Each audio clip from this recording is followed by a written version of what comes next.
My Dear Fiona by Frances Rosenfeld. Chapter 24, The Favour of Heerfather seek we to find. As the ferry approached Kirkwall, I saw them from afar, waiting on the dock with bright smiles on their faces. "Guess who's here?" I nudged Denise. "No." "Oh, yes." "They don't trust either of us, I take it. At least we're dining in style tonight." "Do you ever think of anything other than food?" "Not right now, no." My beautiful daughters, Dad embraced us effusively. This is how much effort a parent needs to do to get any news from his children.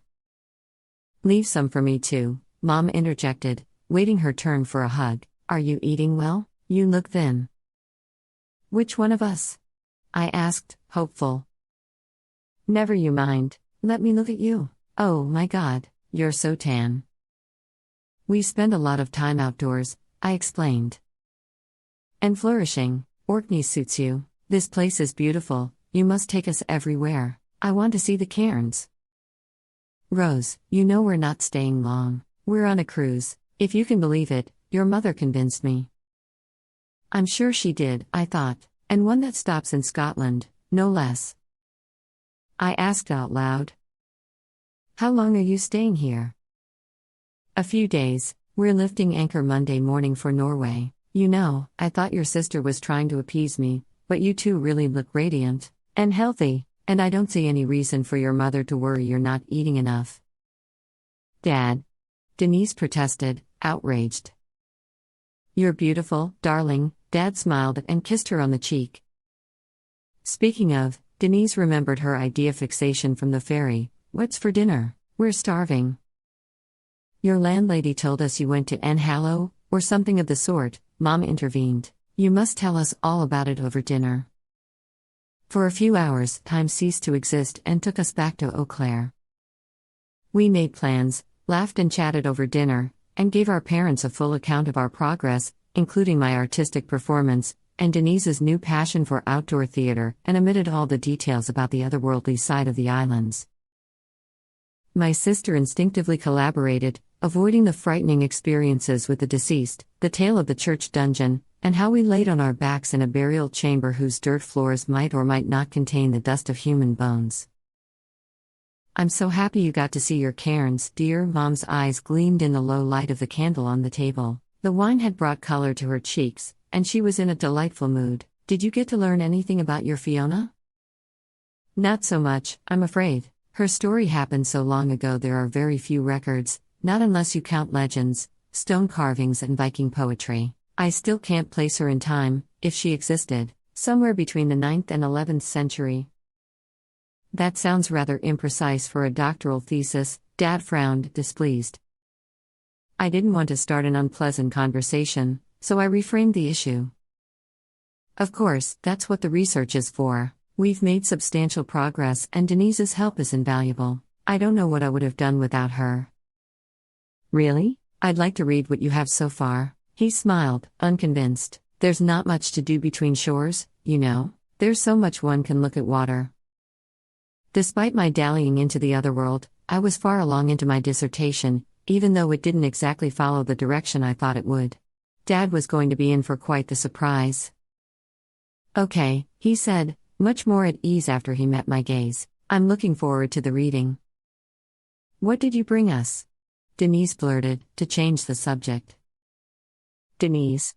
I stared at her across the table. "They're on vacation. They've been at sea for 3 weeks." "No Lincers, then?" She turned gloomy. "No Lincers," Mom smiled apologetically. "I miss Lincers," Denise sighed, dejected. This was her secret weapon she'd used our entire childhood. It was almost as good a performance as her street theater, so I leaned back in my seat to enjoy the show. Mom started fussing uncomfortably in her chair until she came up with a solution. "No worries. I'll call Lizzie, tell her to make you a large batch, and send it over." "You don't have to bother Aunt Lizzie," Denise fake protested. "Nonsense, sweetheart. She'll be delighted to do it. She misses you dearly. We all do. When are you two coming back home?" Anxiety filled the air when we revealed it could take a few extra months to complete the research, and if winter showed up early, it might be safer to stay here instead of facing the strength of Gore Valley. I don't know about you spending the winter here, don't they have the polar nights so far north? Yes, Denise replied, excited. They have the northern lights too, I can't wait. We can discuss this later. Dad changed the subject, unwilling to alarm Mom or crush Denise's enthusiasm. It all depends on your sister's progress, of course. You can't take too long, Louise. They're counting on you at the Institute. No longer than necessary, Dad, I played along. Oh, dear. Mom looked at her watch in disbelief. It's 11 p.m., and it's still light outside. I know, Denise beamed. Isn't this great? I didn't realize this place was so different. I can't wait to see more. Where are you sleeping? On the boat, of course. We should go. You've been out all day. You must be exhausted. How lucky were you to get a ticket to visit that island on a whim? Is it true it's closed to visitors for all but one day a year? Betty Louise has the magic touch. We'll walk you to the dock, I offered as we got up from the table. I guess you two are old hands here now, Mom smiled, pleased. We'll follow your guidance. We steered them expertly through narrow streets and shortcuts, earning ourselves the unspoken admiration of Dad, who appreciated a good sense of direction in his daughters, and watched them get on the boat. Mom turned around to remind us we were to meet at 8 sharp tomorrow in front of the cafe on Albert Street for breakfast and trip planning. Did you buy the vacation story? Denise whispered impishly in my ear. Not on your life. I burst out laughing. Still, they look like they are enjoying themselves. I could never picture Dad on a cruise.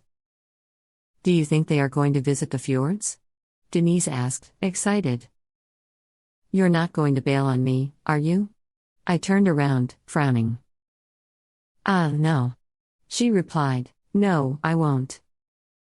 Denise, I was counting on you. You said you'd help me with research. We spent all the time at the festival. I was hoping to do some actual work once it was over.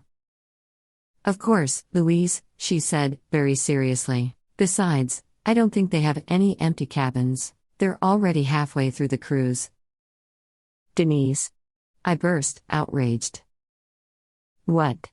She looked at me with disarming innocence. I envied my sister. Denise danced over the surface of life, taking it in stride and tasting it fully, reaping out the wealth of eclectic experiences one can only encounter by chance. Live long enough and you'll realize how important chance is, and how stubbornly we snub it in our conceited fixation on planning, strategizing and goal setting. It took me 3 years to put together this research trip, and Denise just showed up here on a whim, with no plans, no thoughts for the future, not even a decently packed duffel bag. What will you do with all the hidden gems your aimless wandering uncovers, sister? What do we all do with our personal experiences and memories? Maybe someday one of us can write about the things we encountered here as they were, without needing to remove the ineffable emotional content to make them suitable for research. There is no place in my research for the glory of the solstice sunrise at the stones of Stennis, or the unfathomable fear and awe that comes with living days that end in twilight, when the sun throws out mysteriously long shadows, making you feel as if you have gone into a different dimension. What if poetry was what I truly came here to find? The wisdom and favor the Norse gods showed to the old? The favor of Heerfather seek we to find. To his followers gold he gladly gives, triumph to some, and treasure to others, to many wisdom and skill in words, fair winds to the sailor, to the singer his art, and a manly heart to many a hero. Maybe both of us should stow away on the cruise and see the fjords. You can't, Denise returned me a brazen smile. You are here on a grant.